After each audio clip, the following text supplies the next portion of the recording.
আসসালামু আলাইকুম। আজকে কথা বলবো বিএফএস গ্লোবালের ছোট্ট একটা আপডেট আর 2025-এ একটা ফ্লুসি আছে, সেটা আপনারা আগেই জানেন। তো সেটা নিয়ে কিছু কথা বলবো। তো প্রথমে আসি হচ্ছে আপনার BFS global. Please note that starting 5th August 2024 our visa application center in Chittagong, Dhaka and Sylhet will be closed until further notice due to the ongoing protest. Application with confirmation appointment will be contracted by our staff via email or call. Reschedule their appointment at earliest. Kindly do not reschedule or cancel your appointment slot online as your appointment booked will stay valid. আচ্ছা, যেটা নোটিশটা দিছে যে তারা 5 তারিখের জন্য থেকে মানে অনির্দিষ্টকালের জন্য বিএফএস গ্লোবাল বন্ধ করে রাখছে, এবং এটা বন্ধ রাখছে এবং তারা নেক্সট নোটিশ দিবে কবে থেকে আপনার বিএফএস গ্লোবাল কার্যক্রম শুরু হবে। সো এই কার্যক্রম শুরু হওয়ার জন্য তারা নোটিশ না দেওয়া পর্যন্ত আপনারা মানে বিএফএস গ্লোবালে কোনো কিছু করতে পারবেন না, ভিসার জন্য দাঁড়াইতে পারবেন না। তো আরেকটা জিনিস হচ্ছে, যাদের অ্যাপয়েন্টমেন্ট অলরেডি আপনি নেওয়া আছে এবং হচ্ছে ধরেন যে আপনার এই সময় 6-7 তারিখে যাদের ছিল, ওগুলা বলতেছে যে আপনাদের ক্যান্সেল করার দরকার নাই, রিশিডিউল করার দরকার নাই, এগুলা valid.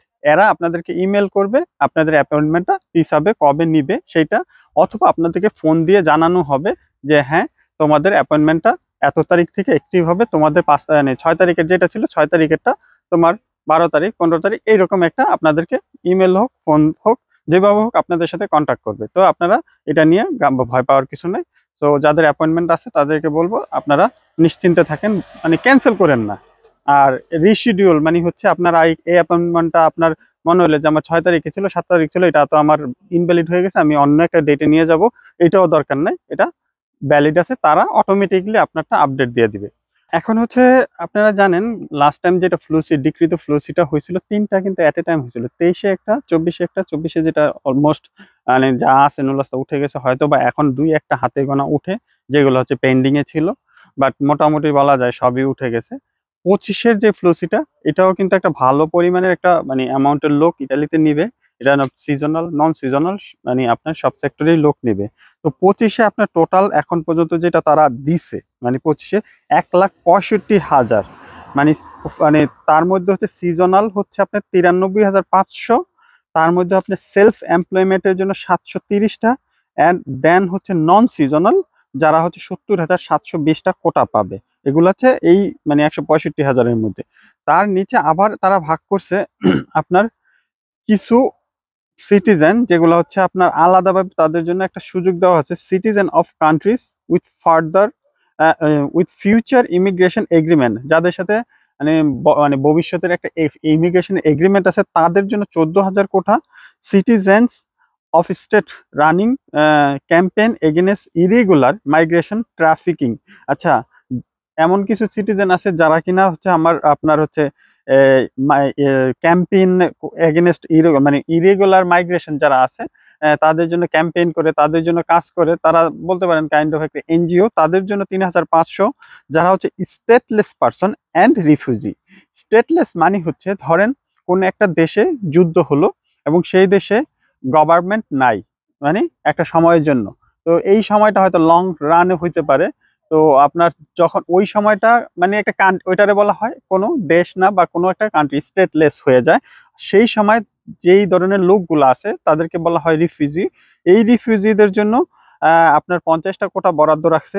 Citizens of countries with migration and multi seasonal agreement. আচ্ছা, কিছু দেশের যে মানে সিটিজেন আছে তাদের সাথে মাল্টি সিজনাল এগ্রিমেন্ট করছে ইটালিয়ান গভর্নমেন্ট, তাদের জন্য 2,000 কোটা।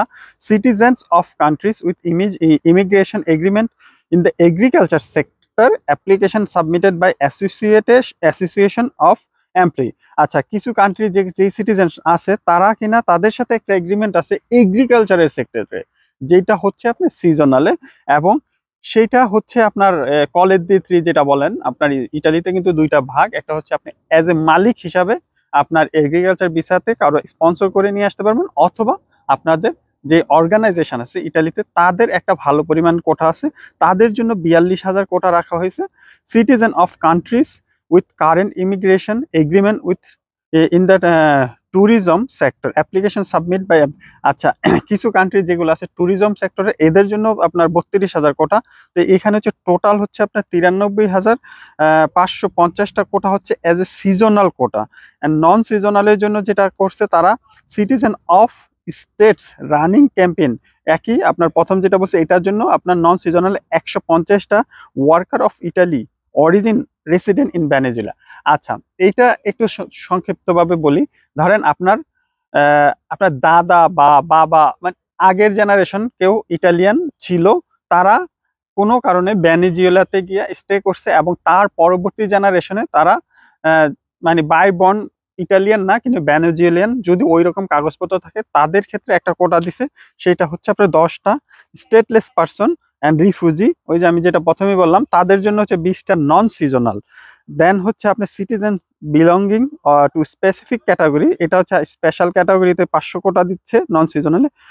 Conversation of other resident permit into permit for sell, আচ্ছা সেলফ এমপ্লয়মেন্টের জন্য আপনার 50টা কোটা তারা দিচ্ছে। যাই হোক তারা এইভাবে মানে কোঠাগুলা বিন্যাস করছে আপনার কোন সেক্টরে সিজনাল এবং নন সিজনাল কিভাবে তারা ডিস্ট্রিবিউট করছে মানে 2025-এর জন্য। এটা একটা ওভারভিউ, আমি আরো ভিডিও ডিটেলস আকারে দিব। সো যাই হোক যারা আপনারা 2025-এর জন্য আসার চিন্তা করতেছেন বা আপনারা আসার মানে প্ল্যান আছে, তো তাদেরকে বলবো অনেস্ট এবং যারা হচ্ছে মানে একজন মানে যাদের কোম্পানি আছে অথবা যাদের ফার্ম আছে এবং যারা কিনা আপনাকে আনতে পারবে এই ধরনের লোকের সাথে কন্ট্রাক্ট করেন, তাহলে হয়তোবা আপনার জন্য আসাটা সহজ হবে।